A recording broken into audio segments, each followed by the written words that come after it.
नमस्कार, सत श्री अकाल, राम राम सा, खम्बा गणी वणक्कम प्रणाम। आप सभी का ऑल्टरनेट मीडिया में फिर से स्वागत है। मैं आपकी होस्ट गायत्री देवी। हमारे साथ जुड़े हुए छोटे से गैप के बाद डॉक्टर अविनाश सिंह की फैक्ट यूट्यूब चैनल से। बहुत इंटरेस्टिंग टर्न ऑफ इवेंट्स हो रहे हैं इस वक्त वेस्ट बंगाल में, जहां एक तरफ बांग्लादेश सुलग रहा है, हिंदुओं के ऊपर अत्याचार जारी है, वहीं उसके बहुत सारे फॉरवर्ड बैकवर्ड लिंकेजेस हमने डिस्कस किए। पर आज जो डिस्कस करने वाले हैं वो आपने नहीं सुना होगा। अविनाश भाई, a very warm welcome on the show. Let's get started जी। नमस्कार आपको और सभी दर्शकों को भी नमस्कार। देखिए, पश्चिम बंगाल की पॉलिटिक्स और तमिलनाडु की पॉलिटिक्स, ये इस देश में दो प्रदेश की जो पॉलिटिक्स है, और थोड़ी बहुत पंजाब की पॉलिटिक्स भी ले लीजिए, या तीनों ही स्टेट ले लीजिए। इन तीनों स्टेट की पॉलिटिक्स अन्य स्टेट की पॉलिटिक्स से, दूसरे राज्यों की पॉलिटिक्स से थोड़ी सी अलग है। यहां पे स्टेट प्राइड आ जाता है। अगर आप देखेंगे तो वो लैंग्वेज के रूप में आ जाएगा, वो कल्चर के रूप में आ जाएगा, या वो किसी सेक्ट के रूप में आ जाएगा। और सेक्ट की अगर मैं बात करता हूं तो मैं किसी पंथ या रिलीजन की बात कर रहा हूं, उसके रूप में आ जाएगा। आप अक्सर पंजाब में देखेंगे इस चीज को, तो भाई कोई कितना है, कैसे है, किसको वोट दिया, इससे नहीं मतलब है, लेकिन कोई जो सिख भाई है वही मुख्यमंत्री बनेगा। एक उस प्राइड से जोड़ करके उसको देखा जाता है। ठीक, एक चीज ये। तमिलनाडु की पॉलिटिक्स में लैंग्वेज को देखा जाता है कि भाई हमारा एक जो तमिल प्राइड है और जो तमिल लैंग्वेज है, उसके साथ हम कल्चरल जो चीजें हैं उसको हम मिक्सअप नहीं करेंगे। और आपने देखा होगा बड़े सारे आंदोलन चले और वहां पे कभी भी कोई राष्ट्रीय पार्टी नहीं आई। चलिए, भारतीय जनता पार्टी नहीं आई, आरएसएस नहीं आया, कोई बात नहीं, कांग्रेस भी नहीं आई। आजादी के कुछ समय तक थे थोड़े बहुत, उसके बाद जब खत्म हुए तो कोई नहीं आया। तो किसी न किसी के पिछलग्गू बन करके रह गए। सेम यही चीज बहुत लंबे समय से बंगाल में भी चल रही थी। आज बंगाल में भी आप देखेंगी तो शुरू के जब आजाद हुआ देश तब कांग्रेस थी, उसके बाद बीच में 10, 12, 14 साल तक सब कुछ बेकार रहा। उसके बाद 77 में जैसे कांग्रेस जाती है, वहां पे वामपंथी आते हैं और फिर वामपंथी 34 साल रहते हैं। उसके बाद ये तीसरा टर्म जो है वो ममता बनर्जी का है। तो क्या आता है? बंगाली, बंगाली भाषा, बंगाली कल्चर, अंत में जाकर के मामला वहां जुड़ जाता है। ये बहुत लंबे समय से चल रहा था, और जब ये बहुत लंबे समय से चल रहा था तो इसका टूटना स्वाभाविक था, क्योंकि एक और समस्या बंगाल में थी। हिंदुओं को अपने कल्चर को बचाए रखने के लिए एक ऐसी स्ट्रक्चर्ड और कल्चरल पार्टी चाहिए जो कल्चर को प्रमोट करे या ना करे, कम से कम कल्चर को प्रोटेक्ट करे। इस चीज को समझिएगा। दूसरी चीज आपको एक बात बता दूं, बंगाल की जो पॉलिटिक्स है, बंगाल की पॉलिटिक्स का मतलब है एक भद्रलोक वहां कहा जाता है। भद्रलोक मतलब पढ़े लिखे लोगों का और इस तरीके का एक समूह। ठीक है। अच्छा, कास्टिज्म बहुत है बंगाल में, लेकिन वो खुल करके पब्लिक में नहीं आता है। कोई बंगाल का मित्र होगा तो अगर वो बहुत इन्वॉल्व नहीं होगा तो मेरी बात का बुरा भी मान जाएगा कि नहीं नहीं, मेरे यहाँ कास्ट नहीं है। बहुत कास्ट पॉलिटिक्स है। आप मुख्यमंत्रियों की लिस्ट उठा करके देख लीजिए, आप उनके इर्द गिर्द ताने बाने बुनने वाले लोगों की लिस्ट उठा करके देख लीजिए। ठीक है ना। मुस्लिम नो डाउट वोटर है, ममता बनर्जी का वोटर रहा है, वो कांग्रेस का वोटर रहा है, वो वामपंथियों का वोटर रहा है। तो कोई ये नहीं कह सकता कि वो मेरा वोटर नहीं रहा है। वोटर वो सबका रहा है। वामपंथियों का भी बड़े पैमाने पर वोटर रहा है, मुसलमान मुसलमान कांग्रेसियों का भी वोटर रहा है, और मुसलमान ममता बनर्जी का भी वोटर है। तो इसको आप सिर्फ रिलीजियस बेस पे नहीं देख सकती हैं। ठीक है। अब दूसरी चीज समझिए गायत्री जी, यहां क्या हो रहा है ममता बनर्जी के साथ। जो बांग्लादेश में हुआ या जो बांग्लादेश में हो रहा है, और जिस तरीके से बंगाल के अंदर घुसपैठ बढ़ी, बंगाल के बहुत सारे जिले ऐसे थे जहां 50-50% का रेशियो था, या 45-55% का रेशियो था हिंदू मुसलमान का। वहां पे वो रेशियो 70-30 का पहुंच गया। और उसके पीछे दो रीजन थे। एक रीजन तो ये कि जैसे मान लीजिए कि उनके यहाँ कोई चाइल्ड पॉलिसी है नहीं, ठीक है, उनको अपनी जनसंख्या बढ़ानी, एक तो वो वाली पॉलिसी। दूसरी पॉलिसी माइग्रेशन की, जहां हिंदुओं ने बड़े पैमाने पे माइग्रेट किया, माइग्रेट करके कोई कोलकाता आके बसा या कोई दूसरे राज्यों में चला गया, ये चीजें। तीसरा जो है घुसपैठ बढ़ी, है ना। एक तरफ घुसपैठ हो रहा है, एक तरफ पॉपुलेशन वृद्धि हो रही है और दूसरी तरफ माइग्रेशन हो रहा है, तो जाहिर सी बात है कि कुछ दिन बाद ये रेशियो ऊपर नीचे होना ही है। ठीक है, वो हुआ। अब इन सब सारी चीजों को, क्रियाकलाप को जब हिंदू समाज वहां का देख रहा है तो उसको समझ में आ रहा है। और दूसरी चीज कि जो बंगाल का दलित समुदाय है वो बांग्लादेश से बहुत जुड़ा हुआ है।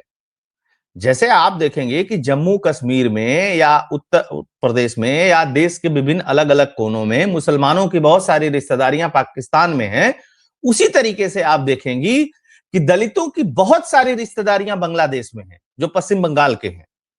ठीक है, रीजन ये रहा कि जो जोगिंदर नाथ मंडल ने उस समय कार्यक्रम किया था, मीम भीम का नारा चलाया और चला गया, फिर वहां पे वो फाइनेंस मिनिस्टर बना, फिर उसको धक्के मार करके पाकिस्तानियों ने भगा दिया जब ये पूर्वी पाकिस्तान और पाकिस्तान हुआ करता था, और फिर वो भारत में आया और गुमनामी में खत्म हो गया उस समय का। आज भी आप देखेंगी तो जितने हिंदू पश्चिम बंगाल में मारे गए हैं रिसेंट में, उसमें से 90% to 95% जो हैं वो दलित हैं। और वो दलित भारत के संदर्भ में नहीं है, चूंकि अंग्रेजों ने अनुसूची बनाई थी, अंग्रेजों ने SC ST कैटेगराइजेशन किया था, ओबीसी कैटेगराइजेशन तो बाद में हुआ, उसके हिसाब से वो दलित हैं या SC ST हैं। अच्छा, उसी में से एक मतुआ समुदाय है, उसकी बात की थी और उसको निकालने की बात कर रही थी ममता बनर्जी। तो अभी अमित शाह जब विजिट किए थे तो उन्होंने एक बात कही थी कि मतुआ समुदाय भारत का नागरिक है और जो CAA है उसके तहत उसको प्रोटेक्ट किया जाएगा और उसको भारत की नागरिकता दी जाएगी, जो बचे हुए, और बाकी सारे लोगों को, उनको कोई डरने की जरूरत नहीं है। एक चीज। दूसरी चीज, आप अगर देखेंगी पश्चिम बंगाल की राजनीति को, तो पश्चिम बंगाल की राजनीति में लठ बजाओ राजनीति होती है। ये जितना जाति नहीं है हमारे यहां, और जाति हम नहीं मानते, हम धर्म नहीं मानते, हम फलाना नहीं मानते, ये सब बस कहानी किस्से है। ठीक है गायत्री जी, पश्चिम बंगाल में भी जो मुसलमानों से प्रताड़ित हैं उसमें से सबसे ज्यादा पिछड़े या दलित ही हैं।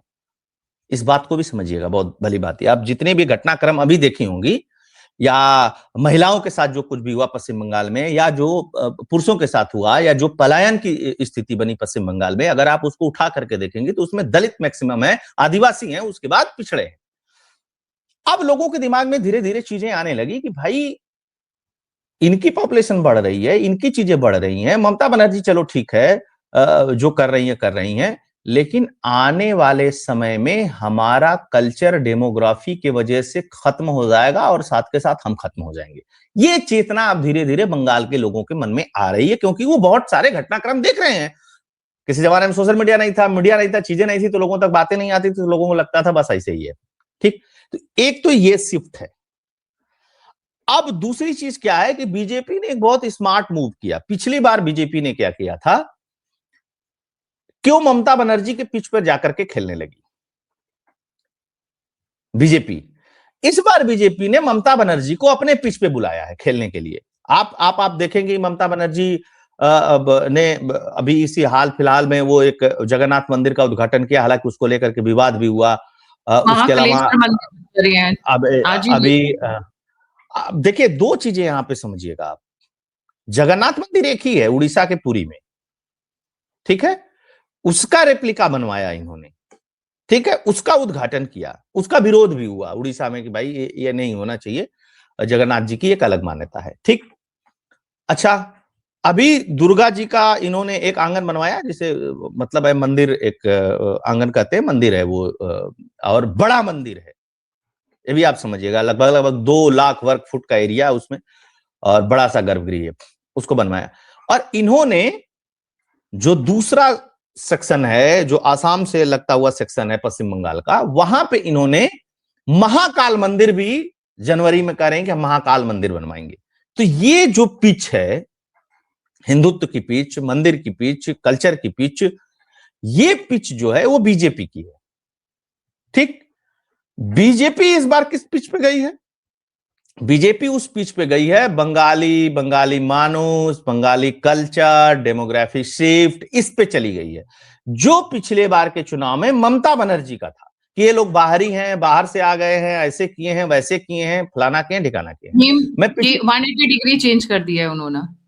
हाँ, ये भारतीयों को बाहर का बना रहे थे, इन्होंने जो बांग्लादेशी है उनको बाहर का बना दिया, गेम चेंज कर दी है पूरी। बेसिकली ममता बनर्जी ने पिछली बार क्या कहा कि ये गुजराती हैं, ये बाहर के लोग आए हैं, बंगाल के बारे में क्या बताएंगे, बीजेपी ऐसी पार्टी है, बीजेपी वो पार्टी है, हम यहाँ की पार्टी हैं। अब पता नहीं बीजेपी ने पिछली बार ये मुद्दा क्यों नहीं उठाया, क्योंकि जनसंघ की स्थापना ही एक बंगाली ने की है ना भाई। श्यामा प्रसाद मुखर्जी उत्तर प्रदेश के नहीं थे, ना गुजरात के थे, ना महाराष्ट्र के थे, ना उत्तराखंड के थे, ना पंजाब के थे, ना तमिलनाडु के थे, ना केरल के थे। श्यामा प्रसाद मुखर्जी कहां थे, कहां के थे? श्यामा प्रसाद मुखर्जी जो हैं वो बंगाल के थे। ठीक, उन्होंने जनसंघ की स्थापना की, ठीक है, उनकी बहुत अल्प आयु में मृत्यु हो गई। एक चीज तो ये समझ लीजिए, तो इस बात को इस बार अमित शाह ने अपने विजिट में कहा कि बाहर की पार्टी बताती हैं बीजेपी और जनसंघ की तो स्थापना एक बंगाली ने की है। तो ये भी तो नैरेटिव चलेगा ना ममता बनर्जी के काट में कि वो नहीं नहीं नहीं तो तुम तो बाहरी हो, तुम तो बाहरी हो। और ये चीज बाहरी वाली चीज कहां कहां होती है, आप बहुत ध्यान से देखिएगा। बाहरी वाली चीज होती है कर्नाटक में, अब तमिलनाडु में, सॉरी, होता है ना कि ये बीजेपी आरएसएस है, जितनी पार्टियां कांग्रेस है सब बाहरी हैं, कल्चर खराब कर देंगी, हिंदी नहीं थोप सकते, हम तमिल ही बोलेंगे, ये सब होता है वहां पे। पंजाब में भी यही होता है, बाहरी बाहरी का चक्कर, ठीक है। लेकिन पंजाब चूंकि दूसरे टाइप का थोड़ा सा स्टेट है, पंजाब ने बहुत सारी चीजें झेली है, पंजाब ने बहुत सारी चीजें देखी हैं, और सिख में भी 2-3 का अब अलग अलग धड़े हैं, अलग अलग सेक्शंस हैं, तो वहां पे थोड़ा सा कम चलता है, लेकिन होता है। वो कहते हैं कि ठीक है, कुछ भी हो, किसी की भी सरकार आए, चाहे वो भाजपा बना ले, चाहे वो कांग्रेस बना ले, चाहे वो आम आदमी पार्टी बना ले, चाहे वो अकाली बना ले, लेकिन पंजाब चूंकि सिखों के लिए एक रिजर्व राज्य है, तो यहां पे सिख मुख्यमंत्री होना चाहिए। हालांकि वहां पे सब रहते हैं, वहां पे हर जाति धर्म के लोग रहते हैं, ये वाली चीज है। तो जाति धर्म की वो स्थिति जो है वो बंगाल के लिए भी, तमिलनाडु के लिए, तीनों राज्यों का आप कंपैरिजन करते हुए गायत्री जी समझेंगे, दर्शक समझेंगे, तो चीजें समझ में आएंगी। ये सब चीजें जो इस बार शिफ्ट हुई हैं और जो बीच में घटनाक्रम हुए ममता बनर्जी के राज्य में, वो ममता बनर्जी के खिलाफ जा रहा है इस बार। लेकिन मैं फिर से बता रहा हूं, पश्चिम बंगाल अगर आपको जीतना है तो आपको 2 काम करना पड़ेगा। एक काम ये कि वामपंथियों ने सत्ता बंगाल की हासिल की चुनाव प्रचार करके नहीं, खून बहा करके। खूब कांग्रेसियों को पीटा, इतना पीटा। अब गायत्री जी सोशल मीडिया नहीं था ना उस समय कि फट से वीडियो आ जाए, अरे बाप रे बाप, बताओ कितना अत्याचार हो रहा है? अब बताइए, कांग्रेस की सरकार है, बर्खास्त नहीं कर रही है उनकी सरकार को। मैं आपको बता दूं, बहुत खून बहा है, थोड़ा बहुत नहीं, बहुत। ठीक, जहां पर भी कम्युनिस्ट रहे वहां पे खून की राजनीति हुई है हमेशा से। नहीं नहीं, कम्युनिस्ट की स्थिति नहीं है, ये पश्चिम बंगाल की राजनीति का एक लंबा, मैं 200-300 साल पीछे नहीं जा रहा हूं, मैं अभी रिसेंट की ही चीजें जा रहा हूं। अच्छा, आप बांग्लादेश ले लीजिए ना, रिलीजियस चेंज है, लैंग्वेज और कल्चरल चेंज बहुत बड़ा नहीं है। गायत्री जी, आप बता दीजिए कि बांग्लादेश जब से पूर्वी पाकिस्तान बना है, वहां राजनीति बिना खून के कब चेंज हुई? एक बार बताइए, एक घटनाक्रम आप बताइए। शेख मुजीबुर रहमान से लेके अभी तक सबका तो वही हाल होता रहा है। उससे पीछे चले जाइए, उनके पीछे भी चले जाइए, पाकिस्तान में भी लगभग यही है। जब आजाद हुआ तो ऐसा नहीं है, जैसे लोग एक कहानी बताते हैं ना बांग्लादेश के बारे में कि बांग्लादेश में इसलिए हो गया क्योंकि सब पंजाब के पंजाबियों का, जो पाकिस्तान के जो पंजाबी थे उनका सब कब्जा हो गया और वो मुख्यमंत्री। नहीं भाई, प्रधानमंत्री बने लगे, बहुत सारे प्रधानमंत्री बने पश्चिम बंगाल से, छोटे छोटे टर्म में, बहुत सारे लोगों ने जो बांग्लादेश है वहां से पाकिस्तान के प्रधानमंत्री बने और बड़े बड़े नेता बने। लेकिन नहीं चल, फिर धीरे धीरे क्या हुआ, उनके लोगों पे अत्याचार होने लगा। किसके नाम पे अत्याचार हुआ? भाषा के नाम पे अत्याचार हुआ ना, कि तुम बंगाली बोलते हो, उर्दू बोलो, है ना। हालांकि वो ना उर्दू बंगाल की भाषा रही और नहीं उर्दू पाकिस्तान की या लाहौर की भाषा रही या कभी सिंध की भाषा रही या बलूचिस्तान की भाषा रही। उर्दू तो उत्तर प्रदेश की भाषा थी, उत्तर प्रदेश में इसका विकास हुआ, उत्तर प्रदेश में रची बसी गई सारी चीजें हुई, उसके नाम पे हुआ। फिर वहां से चलिए, फिर जब सत्ता शिफ्ट हुआ, चाहे ये दोनों महिलाओं के परिवार की बात थी, तो फिर यही खूनी संघर्ष। अभी रिसेंट में शेख हसीना के साथ वही हुआ। अभी जो सत्ता में वापसी की बात है, तो क्या हो रहा है बांग्लादेश में, वो आप देख रही हैं। तो इसकी बहुत सिमिलरिटी है जैसे गायत्री जी कह के भाग जाना कि नहीं नहीं नहीं है, ऐसा नहीं है, वैसा नहीं है, और ये नहीं है, और ये नहीं होता है, वो नहीं होता, नहीं होता है भाई, एविडेंस है ना इसका, इसका एविडेंस। चूंकि भारत में लोकतंत्र बहुत मजबूत रहा है, चूंकि भारत की व्यवस्थाएं बहुत अच्छी रही हैं, तो यहां पे जो वो शिफ्ट है वो अलग तरीके से हुआ। ठीक है, तो कांग्रेसी खूब पीटे गए, वामपंथी 34 साल सत्ता कारपोरेटर की तरह चलाए। कैसे चलाए? ऑफिसेज में बैठ करके चलाए। अब बम कल्चर पुराना कल्चर है, स्कूटर पे जा रहे हैं, फलाने ने कुछ हम पार्टी के खिलाफ बोल दिया, 2 बम मार दो, काम खत्म। ठीक है, यही काम ममता बनर्जी ने किया। ममता बनर्जी अल्टीमेटली जब तक अपनी पार्टी नहीं बनाई थी, वो कांग्रेस की लीडर थी ना। ममता बनर्जी को समझ में आ गया कि कांग्रेस की लीडरशिप में रहते हुए काम नहीं हो सकता। ममता बनर्जी ने वामपंथियों को तोड़ा। ममता बनर्जी ने और बहुत सारी बातें बताई, बहुत सारी चीजें कही, फिर उसके बाद टाटा वाला प्रकरण, दुनिया भर की चीजें। फिर इन्होंने क्या किया? वही काम, सेम चीजें की। वामपंथी दौड़ा दौड़ा के मारे गए। उसके बाद ममता बनर्जी को सत्ता मिली, और ममता बनर्जी कुछ भी कर लें, कभी कांग्रेस और वामपंथियों के साथ नहीं गई। एक बात ध्यान रखिएगा आप, हमेशा दूरी बना करके रखती हैं। वो एनडीए अलायंस बनेगा, वो ठीक है, दिल्ली में बैठ जाएंगे, सब कुछ हो जाएगा, लेकिन राहुल गांधी की हैसियत नहीं है कि ममता बनर्जी के रहते हुए पश्चिम बंगाल में चुनाव प्रचार कर दे।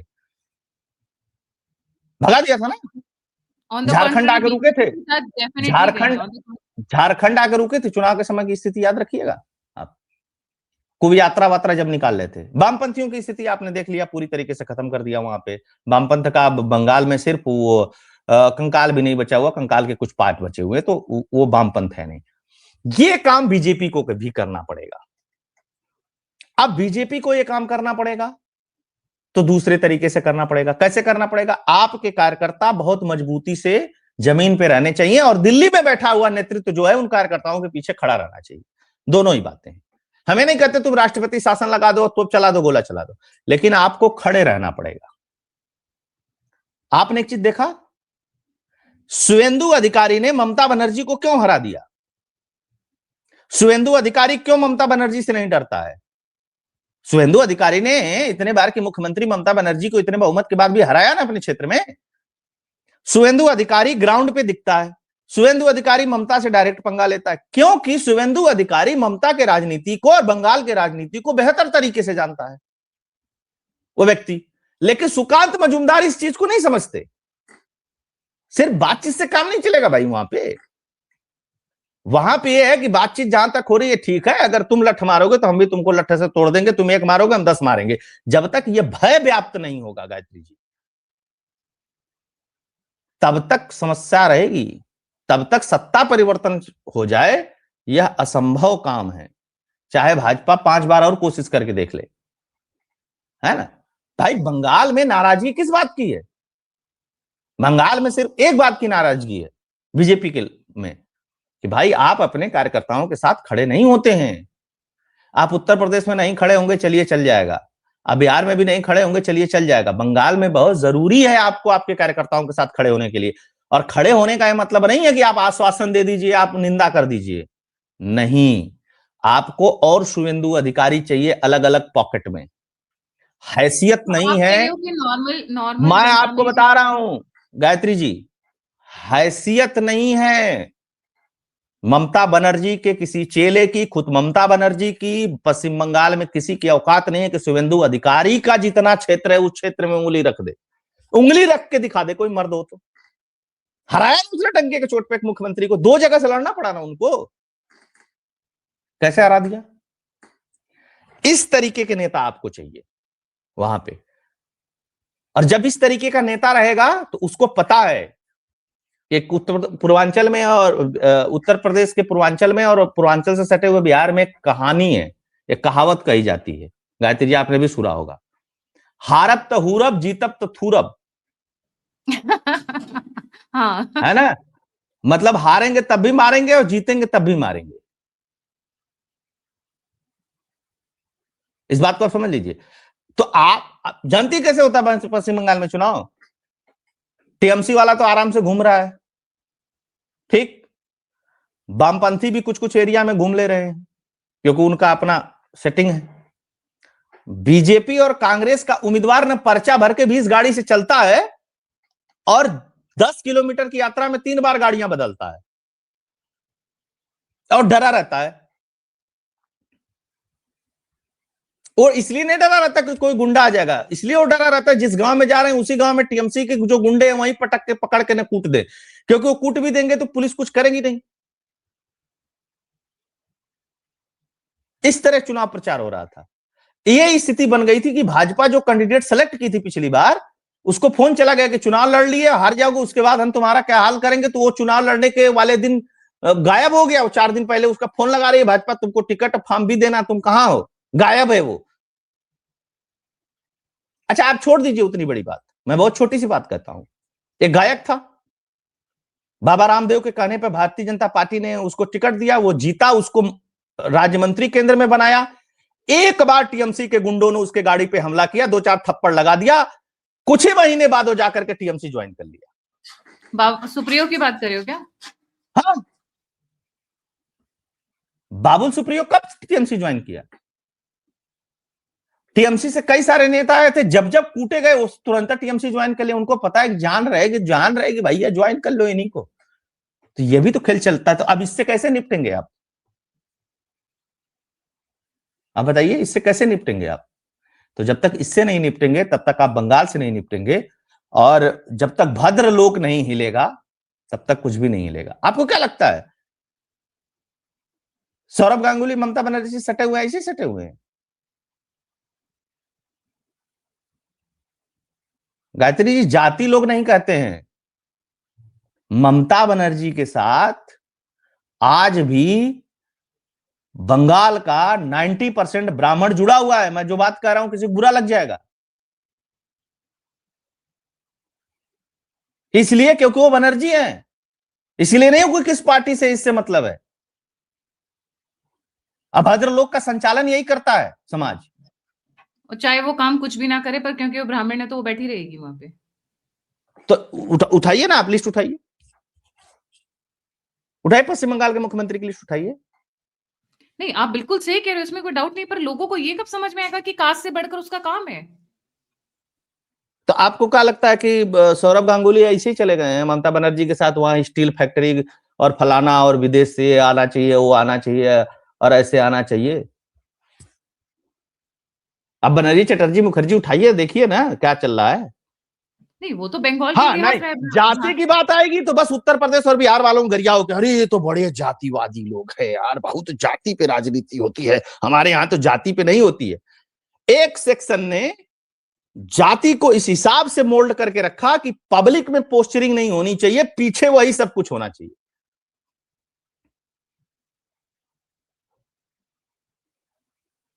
अगर समस्या नहीं तो मथुआ समाज के साथ क्या समस्या है? वो बंगाल के कल्चर का हिस्सा नहीं है? क्यों बंगाली साथ क्या दिक्कत है? शाह के साथ क्या दिक्कत है? बताइए ना, क्या दिक्कत है पश्चिम बंगाल में? भाई वो सब तो वो बंगाल के हिस्सा है, क्यों मारा पीटा जाता है उनको?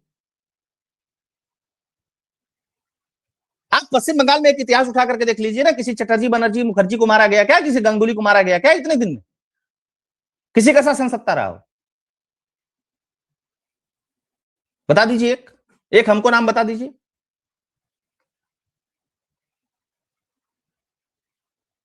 यह भी सच्चाई है, और इस पे जब तक शुतुरमुर्ग की तरह आंख बंद करके रखेंगे तब तक आपसे सत्ता परिवर्तन नहीं होगा। भारतीय जनता पार्टी स्पष्ट सुन ले इस बात को, और मुझे लगता है कि भारतीय जनता पार्टी भी इस बात को जानती होगी। गायत्री जी, ये तो बहुत ही खतरनाक सिचुएशन है। अच्छा, ममता कैसे पावर में आई, तो क्या बीजेपी उसको रेप्लिकेट नहीं कर सकती है? कैसे करेगी? बंगाल में पैसा किसके पास है? भद्रलोक के पास। बंगाल की राजनीति किसके इर्द गिर्द घूमती है? भद्रलोक के पास। बंगाल का इंडस्ट्री किसके पास है? भद्रलोक के पास। बंगाल का ऑर्गेनाइजेशन। भद्रलोक को मुस्लिम से क्या प्यार है फिर? वहां पर जो नहीं, उनको इससे मतलब नहीं है भाई। मुस्लिम तो एक अलग हो तो वही रहा है समस्या ना। है, वोट है वो केवल वोट है।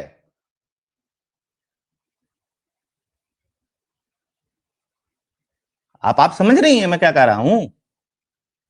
वह केवल वोट है, उसको किनारे करिए। वो भले डेमोग्राफी में और चीजों में वो चेंज कर दिया, उसको मार रहा है, उसको कब्जा कर रहा है, उसको कर रहा है, फलाना ढिकाना, चाहिए तो अब आग बंद करिए उसपे। लेकिन जो सबसे बड़ा कल्प्रिट है पश्चिम बंगाल में, वो ये वाला ग्रुप है। अब भद्रलोक में सिर्फ ब्राह्मण नहीं आते हैं, और भी लोग आते हैं, उसमें ठाकुर भी आते हैं, उसमें और भी सवर्ण लोग आते हैं, बड़े बड़े पैमाने पे वहां पे कायस्थ हैं। जब एक कायस्थ को भाजपा का राष्ट्रीय अध्यक्ष बनाया गया, तो यही बोला गया ना कि बंगाल को ध्यान में रख करके बनाया गया।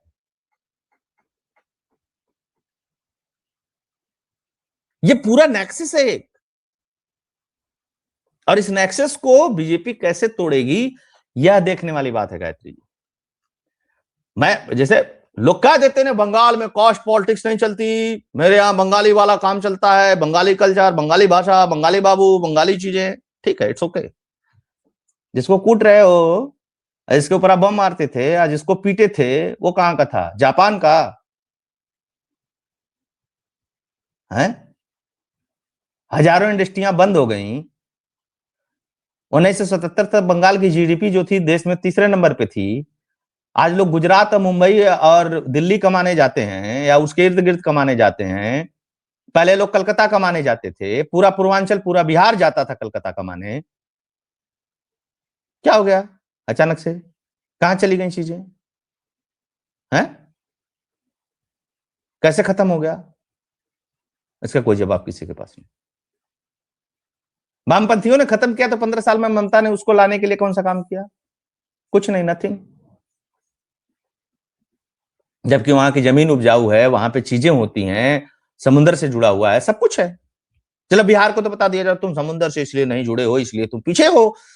तो बिहार अब तो पश्चिम बंगाल 22वें नंबर पे क्यों पहुंच गया तीसरे नंबर से? वो तो समुद्र से जुड़ा हुआ है, नदियों से भी जुड़ा हुआ है, उपजाऊ मिट्टी है, वहां पे ट्रेडिशनली कपास होता है, हिल्सा मछली होती है, पुराना इंडस्ट्रियल बेल्ट है, आज का नहीं है, अंग्रेजों के जमाने से है। तो अचानक से चीजें क्यों खत्म हो गई है? और वहीं पे शेख हसीना के नेतृत्व में बांग्लादेश ग्रो करने लगा बगल में ही। तो इस समस्या को कोई एड्रेस नहीं करता गायत्री जी। अभी आप किसी बंगाल के व्यक्ति से बात करेंगे तो सीधे एक लाइन में कह देगा, नहीं नहीं हमारे यहाँ जाति नहीं चलती। अरे क्या बात करते हो यार, नहीं तो अभी चलती? आपको क्या लग रहा है, ये भद्रलोक अभी भी ममता के साथ ही खड़ा हुआ है, तो फिर नहीं, बीजेपी की जीत चांसेस नहीं है? भद्रलोक दरकेगा, है ना? भद्रलोक जो है ना, वो इस बार जो है इधर उधर चल रहा है कारण? ना? कारण है कि उनको समझ में आ रहा है ना सामने चीजें, है?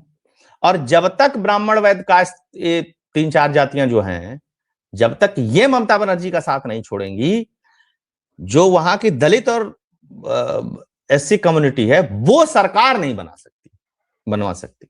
वो 35, 36, 37 पे जाकर के बीजेपी वहीं अटक जाएगी। इस बात को आप समझ लीजिएगा। और ये वर्ग बहुत पढ़ा लिखा है, आज से नहीं, बहुत पहले से पढ़ा लिखा है ना?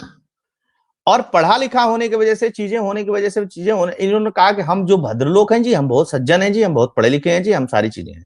अब आप बताइए ना, सौरव गांगुली के लिए क्या नहीं किया ममता बनर्जी ने? क्या नहीं किया बताइए? सब कुछ किया ना है? सौरव गांगुली को तोड़ने के लिए भाजपा ने भी सब कुछ किया, बीसीसीआई का अध्यक्ष बनवाने तक का काम किया कि नहीं किया? लेकिन सौरव गांगुली नहीं टूटे ना, क्योंकि सौरव गांगुली के ऊपर पश्चिम बंगाल के भद्रलोक का प्रेशर था। ये आप जानिए इस चीज को। तो ये सब चीजें हैं, और ये जब तक इस तरीके से बंगाल की पॉलिटिक्स को नहीं समझा जाएगा, तब तक जिसे लोग कहते हैं ना कि अरे भाई कुल मिला करके तो तुम 65% हो ना, तो 50% इकट्ठे हो जाओ। हम यहां बैठ के चिल्लाते हैं कि पश्चिम बंगाल में ये हो गया, पश्चिम बंगाल में वो हो गया। पश्चिम बंगाल में रहने वाले लोग बेवकूफ है क्या? एजुकेशन कम है, शिक्षा कम है, उनके पास सोशल मीडिया नहीं, कि उनके पास मोबाइल नहीं है, उनके पास टीवी नहीं, कि वो देख नहीं रहे हैं, कि वो झेल नहीं रहे हैं? बताइएगा जी, है कि नहीं है? सिर्फ उत्तर प्रदेश में, दिल्ली में और देश के अलग अलग कोने में बैठ करके वहीं के लोगों को बंगाल की समस्या समझ में आती है। बंगाल में रहने वाले 65% हिंदू वाले 35% मुसलमान है, ठीक है, उनको हटा दीजिए। जो 65% हिंदू है, क्या उनको समझ में नहीं आ रही है? वहीं बगल में देख लीजिए, आसाम में बंगाल से अधिक मुसलमान है, उनको समझ में आ गया, देख लीजिए आप।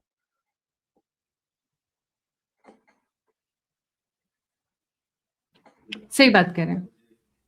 मत कहीं मत जाइए आप एग्जाम्पल लेने के लिए, वही बगल में आसाम वालों ने चेंज कर लिया ना अपना।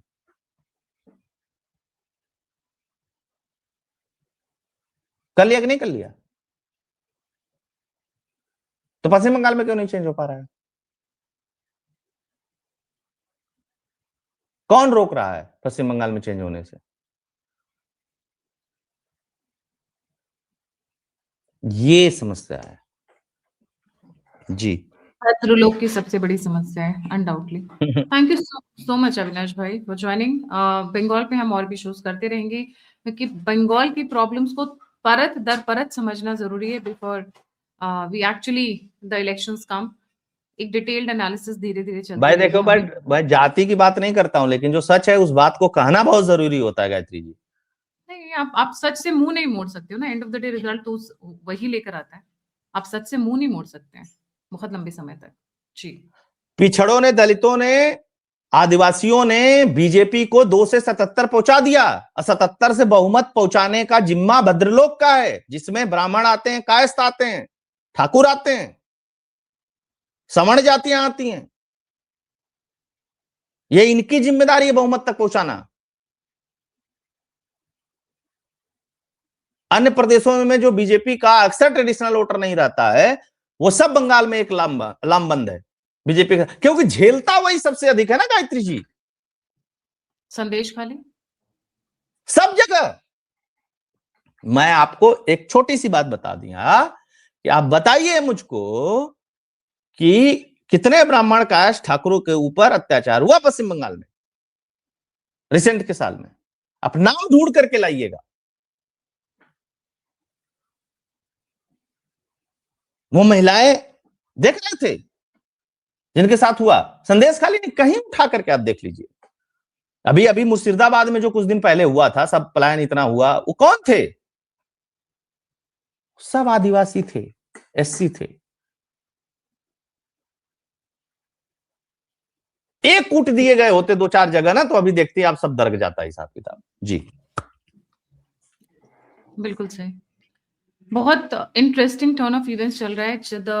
बंगाल की राजनीति बहुत बड़े बदलाव की तरफ से गुजर रही है, मुझे ऐसा लगता है। और ये बदलाव रक्त रंजित होगा, तो पहले ही व्यूअर से रिक्वेस्ट है, मेंटली रेडी रहिए उसके लिए। जब दिल दहलाने वाली वीडियोस आएंगे तो रोने नहीं बैठेंगे हम लोग। But yes, we want a change. Change हो, बहुत जरूरी है ये, भारत को बचाने के लिए, वेस्ट बंगाल को बचाने के लिए। नहीं तो ममता तो जिस हद तक जा चुकी है वो हमें सामने दिख ही रहा है कि क्या हाल हो गया वेस्ट बंगाल का। सबसे बढ़िया फलता फूलता स्टेट, पहले कम्युनिस्ट और फिर ममता। ऐसी किस्मत लेकर आई है ये लोग, या फिर मैं ये बोलूंगी भद्र लोग इतने बेईमान। राजा राज्य है भाई, राजा राज्य है। सब जनता को गरीब रखें जिससे हम राजा बने रहे। तो जनता से ये रिक्वेस्ट है, इन राजाओं को मारो, अपने पैर हाँ, की नोक पे रखो। ये समस्या ही यही सब है, उनको गरीब बना के वहां रखा की। है। मैं खुद गई हुई हूँ Calcutta and I have felt it कि जो रिच लोग हैं वहां पे वो इतना मिसट्रीट करते हैं ना, वो ग्राउंड वर्कर्स को, या जो स्टाफ है, जो लोग आते हैं। मतलब छोटी छोटी बेसिक चीजों के लिए ऐसे ऐसे कि मतलब किसी को चाय पिला दी तो जैसे बड़ा एहसान कर दिया। यार चाय तो हम लोग पूछ, मतलब मेंटालिटी इतनी घटिया है वहां पे, आप सोच नहीं सकते अविनाश भाई। मैं होकर आई हुई हूँ। अब बाहर बताएंगे ना ना ना हमारे यहाँ कोई जाति नहीं है, तुम लोग तो बहुत जातिवादी हो उत्तर प्रदेश वही बिहार माने। अलग ही ना लेवल ना का ना वहां ना पे ना, अरे भैया ठीक है, यहाँ जातिवाद अलग है। अजीब ही मेंटल हो रखे हैं ये वहां के भद्र लोग, मैं बोलूंगी। देखिए हमारे यहाँ थोड़ा सामाजिक जातिवाद था, अब हमारे यहाँ राजनीतिक जातिवाद बचा हुआ है, बहुत जातिवाद है नहीं। अगर राजनीतिक जातिवाद ना हो, अगर जैसे मेरा मुख्यमंत्री हो जाना चाहिए, मेरा मंत्री होना चाहिए, मेरा अध्यक्ष होना चाहिए, मेरे जाति वाला होना चाहिए, इतने तक जाति है। सामान्य चीजों में अब जातियां यहाँ पे बहुत हद तक न्यूट्रल हो गई हैं, टूट रही हैं, वो बेड़ियां टूट रही हैं, मैं बोलूंगी, या वो दीवारें टूट रही हैं। पर वहां पर घरों के अंदर है अभी भी। आप किसी को पानी नहीं छूने देते हैं अपने घर का। इस लेवल की अभी भी चीजें हैं जो कि आप सोचेंगे कि ये कहां का है। पानी नहीं छूने देते हैं। It is to that level. पीने की तो बातें छोड़ दीजिए, छूने नहीं देते, ठीक बात। तो बात ही छोड़ दीजिए जी। Thank you so much Avinash भाई फॉर ज्वाइनिंग। जाने से पहले सभी व्यूअर्स से रिक्वेस्ट है, please don't forget to like, subscribe and share the alt media. अगर आप मेरी मदद करना चाहते हैं, सहायता करना चाहते हैं, तो और नंबर मेरा जी चैनल की फैक्ट जरूर आप लोग सब्सक्राइब कर लीजिएगा। अविनाश भाई का चैनल है की fact, please like subscribe and share his channel also. इसी के साथ जय हिंद, जय श्री राम, हर हर महादेव। हर हर महादेव।